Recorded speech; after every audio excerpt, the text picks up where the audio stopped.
Today, I want to talk about how truly grateful I am to be in Nicaragua. Joe Dispenza has a quote where he says, "What if the worst thing that ever happened to you was actually the best thing that ever happened to you?"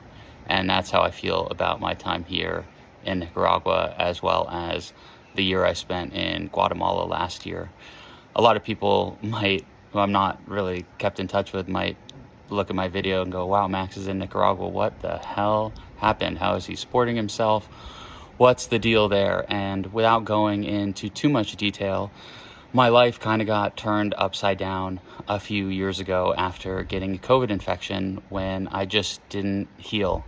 I ended up spending the next few years in bed after getting that infection in July of 2022. And I kind of had to figure out why my body was not cooperating and healing and what I had to do to help it. I developed this neurological condition that is referred to as MECFS. It's less of a diagnosis and more of a clinical picture. It essentially means that a person's nervous system develops some maladapted habits and interprets the environment as a threat. So it shuts down energy production, and it makes you essentially just feel like you can't really do anything besides stay in bed where resting is safe. So without spending too much time on that, and without delving too far into a lot of the Reddit communities where a lot of people say that a person can't heal, I took it upon myself to heal. And it took many years, and it took a lot of crazy attempts. It took a lot of crazy plant medicines like Cambo, which is a frog poison that gets burned into a person's arm, or ayahuasca, or getting off medications that suppressed my feelings like antidepressants.